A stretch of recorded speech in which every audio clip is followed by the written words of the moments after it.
नमस्कार मित्रों।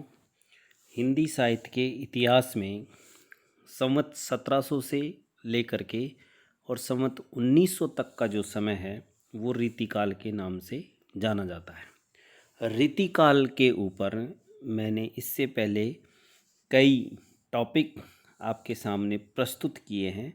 आज जो विषय मैं आपके सामने लेकर आया हूँ वो है रीति सिद्ध काव्य धारा और बिहारी। रीतिकाल में जो दूसरी काव्य धारा है वो उन कवियों की थी जो रीतिबद्धता के एक तरह से आलोक में तो थे या उनमें विश्वास तो था, किंतु उन्होंने अपने काव्य में किसी भी काव्यांग को परिभाषित नहीं किया, या यूँ कहें कि पांडित्य प्रदर्शन करने का उन्होंने कोई प्रयास नहीं किया। इस कोटि के कवियों में रीतिकाल के सर्वश्रेष्ठ कवियों में गिने जाने वाले कवि बिहारी का नाम सबसे पहले आता है। बिहारी ने किसी भी काव्यांग की विवेचना नहीं की, किंतु उनके दोहों में रस, अलंकार, नायिका भेद, वक्रोक्ति इनके बहुत ही उत्कृष्ट उदाहरण देखने को मिलते हैं। उन्होंने जो दोहे लिखे हैं उन दोहों में, या यूँ कहें कि उन दोहों को देख करके और हिंदी साहित्य का इतिहास जो कि नगेंद्र ने लिखा है, डॉक्टर नगेंद्र ने लिखा है, और इसके जो सह संपादक सुरेश गुप्त हैं, उसमें भागीरथ मिश्र ने बिहारी की गणना रीतिबद्ध कवियों में ही की थी, किंतु विषय वैविध्य या काव्य की अभिव्यक्ति की दृष्टि से उन्होंने बिहारी को रीति सिद्ध काव्यधारा में ही माना है। तो बिहारी के दोहों को पढ़ करके ऐसा लगता है कि उन्हें रस, अलंकार, नायिका भेद, नक्शिक वर्णन और श्रृंगार के विभिन्न पक्षों की, मतलब विभिन्न क्रीड़ाओं का उनको बहुत ही गहरा ज्ञान था, किंतु उन्होंने इनका सैद्धांतिक विवेचन कहीं पर भी नहीं किया। साथ ही बिहारी का जो काव्य है वो नीति, भक्ति और श्रृंगार तीनों का चित्रण करता है, अतः उन्हें रीति सिद्ध कवि के रूप में ही एक तरह से अधिकांश विद्वानों ने माना है और उसी को स्वीकार किया है। तो रीतिकाल की जो रीति सिद्ध काव्यधारा है उन कवियों में बिहारी का स्थान एक तरह से सर्वोपरि है, और क्योंकि बिहारी ने दोहे जैसे छोटे छंद में सत सैया के दोहरे जो नाविक के तीर देखन में छोटे लगे घाव करे गंभीर। बिहारी ने मेरी भवबाधा हरे हरो राधा नागरी सोई जा तन की झाई परे श्याम हरित दुति होई से बिहारी सतसई की एक तरह से शुरुआत की है। तो बिहारी ने ऐसे एक दोहे जैसे छोटे छंद में जिस कौशल के साथ भावों की अभिव्यक्ति की है वह उनकी काव्य प्रतिभा का एक असाधारण परिचायक है, या यूं कहे कि उनकी जो अद्भुत प्रतिभा है बिहारी की, उस प्रतिभा के सामने अन्य कवि बहुत ही पीछे रह जाते हैं। तो बिहारी एकमात्र ऐसे कवि हैं रीतिकाल के जिन्होंने एकमात्र रचना बिहारी सतसई लिख करके और अक्षय कीर्ति को एक तरह से प्राप्त किया है। बिहारी के जीवन परिचय के ऊपर यदि हम सामान्य चर्चा करें तो पाते हैं कि इनका जो जन्म है उसको एक तरह से सभी विद्वान हैं जो उनके स्थान को लेकर के एक मत नहीं है।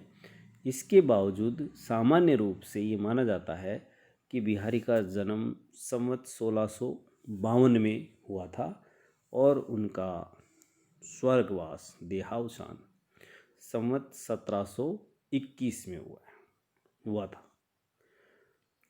और इसके अलावा जो तथ्य हैं उनके जन्म को लेकर के, उनमें एक यह है कि बिहारी का जन्म ग्वालियर में हुआ था और वे ब्राह्मण वंश में उत्पन्न हुए थे।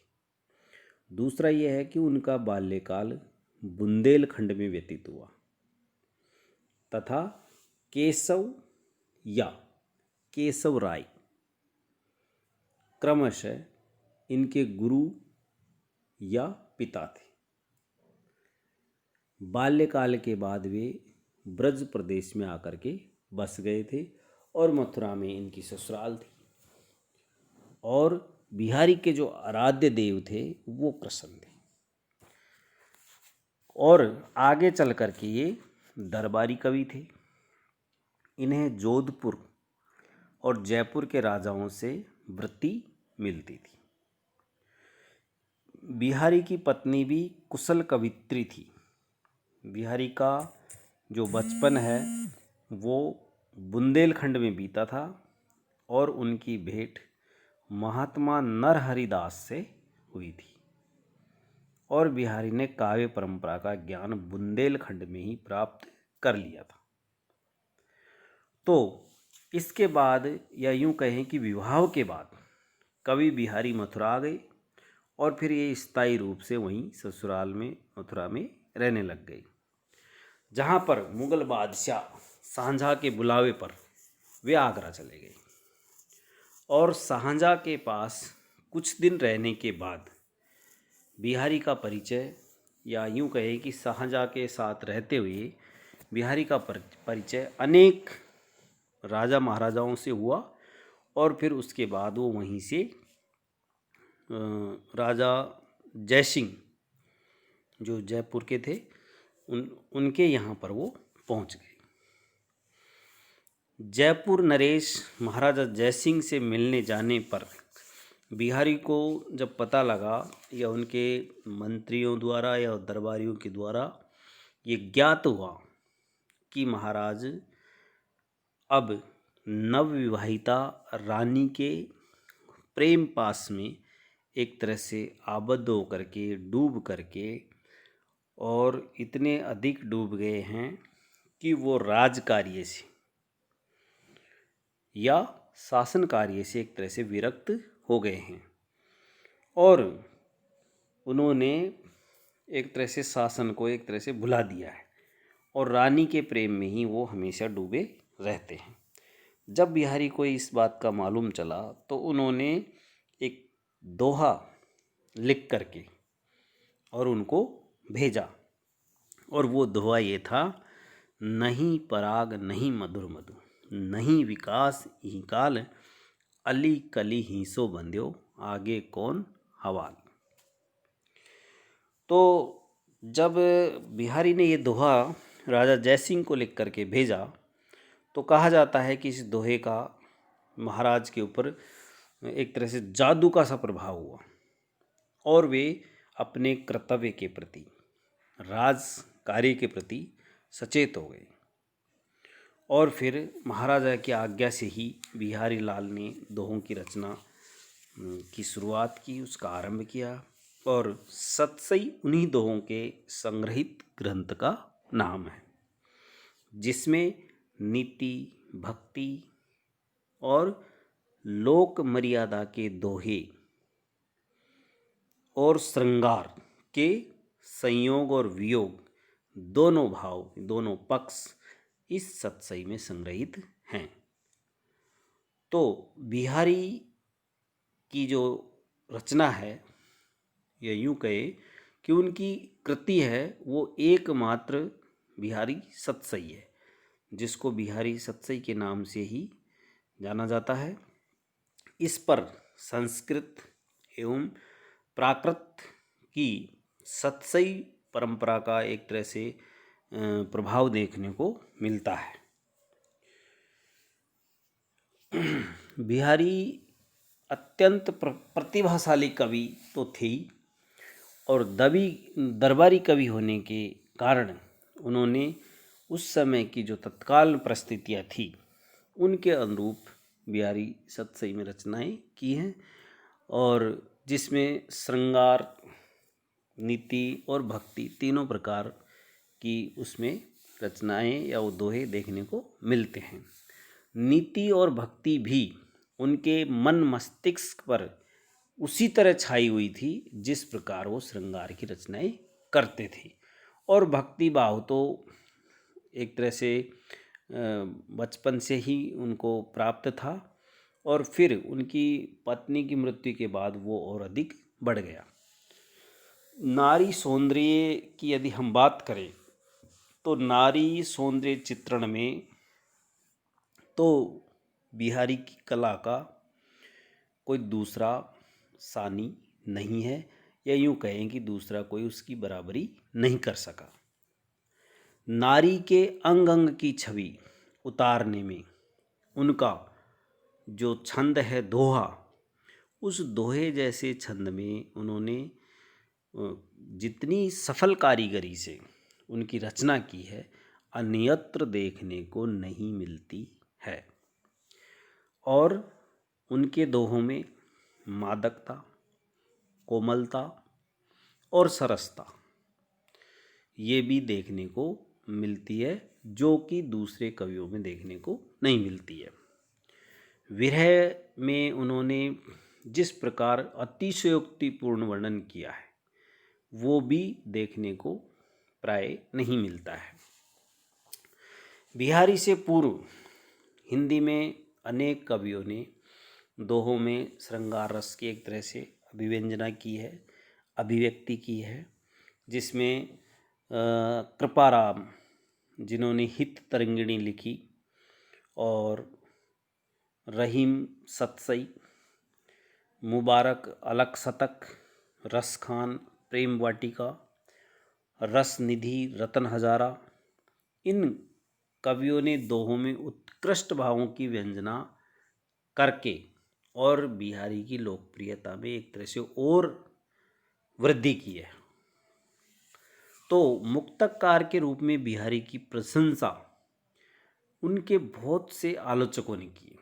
आचार्य रामचंद्र शुक्ल ने बिहारी के लिए कहा है या लिखा है कि मुक्तक कविता में जो गुण होना चाहिए वह बिहारी में चरमोत्कर्ष तक पहुंचा है, इसमें कोई संदेह नहीं है, ऐसा आचार्य रामचंद्र शुक्ल कहते हैं। हमारे विचार से बिहारी की जो कविता है उसमें गुणों के साथ साथ बहुत से काव्यात्मक गुण हैं जो कि उनकी रचना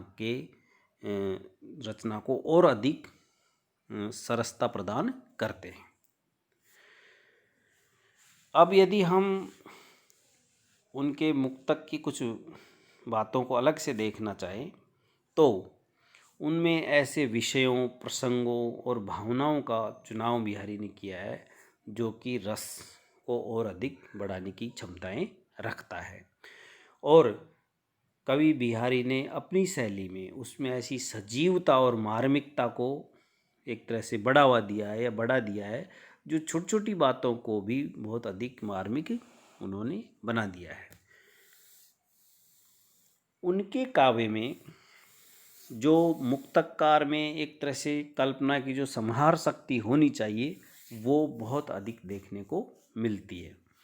भाषा बिहारी की जो है वो समास गुणों से युक्त है और व्यंग प्रयोग में वो दक्ष हैं। कोमलता, सरलता और प्रभाव का गुण उनके काव्य में देखने को मिलता है।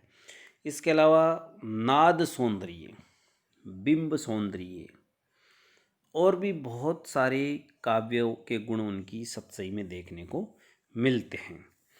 नायक नायिका के जो प्रेम एवं श्रृंगार रस की जो व्यंजना उन्होंने की है, जिसको अपना लक्ष्य उन्होंने बनाया है, वो भी एक तरह से उसमें वो बहुत अधिक सफल रहे हैं। मुक्तक रस के सभी एक तरह से भाग या अवयव उसकी जो उन्होंने वहाँ पर एक बारीकी से जिस तरह से सतसई में उनका प्रयोग किया है वो भी देखते ही बनता है। और श्रृंगार रस के सभी गुण उनके काव्य में विद्यमान हैं। इसके अलावा यदि बिहारी के श्रृंगार रस को और अधिक हम प्रमुखता से देखें तो उसमें जो तीये की छवि है, यानी स्त्री सौंदर्य जो है उसका है, जो छोटी छोटी भाव भंगिमाएँ हैं जो नारी के सौंदर्य को और बढ़ा देते हैं, वो बहुत ही बारीकी से, या यूँ कहें कि नक्सिक वर्णन उनके काव्य में बहुत ही मार्मिक छवि वो देखने को मिलती है। जैसे उनका एक दोहा है, मोहे ऊँचे आँचुरो उल्टी, मोरी मोरी मुँह मोरी, नीठी नीठी भीतर गई, दीठी दीठी सोजोरी। एक और है उनका इसी तरह का दोहा, अनियारे दीरग द्रगन, कितिन तरुणी समान, वह चितवनी औरे कछु, जिहि बस होत सुजान। यहाँ चितवन किसी विशेषता के बारे में कुछ न कहकर उसे रहस्यमय ढंग से अद्भुत आकर्षक रूप प्रदान किया है। आहे दहेली जिनी धरे, जिनी तू लेही उतारी, नीके है छीके छुए, ऐसे ही रही नारी। इसके अलावा जो कृष्ण और गोपियों के कुछ उनके ऊपर जो दोहे उन्होंने लिखे हैं, बतरस लालच लाल की मुरली धरी लुकाए, सोहे कहे बोहनी हंसे, देन कहे नट जाए। जिस प्रकार यहाँ पर गोपियों की भाव भंगिमा, उनकी जो जिस प्रकार उनके द्वारा यहाँ पर कलात्मकता से उन भावों को स्पष्ट करने का या उन भावों को दर्शाने की जो कला है बिहारी की, वो देखते ही बनती है। एक दूसरा और है जहाँ प्रेमी जोड़े के ऊपर कवि बिहारी ने दोहा लिखा है, वह है, द्रग उर्जत टूटत कुटम, द्रग उर्जत टूटत कुटम, जुरत चतुर चित प्रीति, परति गांठ दुर्जन हिये, दई नइये रीति। व्यंजना का वैभव बिहारी सतसई में अनेकों स्थान पर देखने को मिलता है। चित्त पितु मारक जोग गुनी, भयो भये सुत सोगु, फिर हुलस्यो जिस जोईसी, समुझे जारस जोग। तो इसके अलावा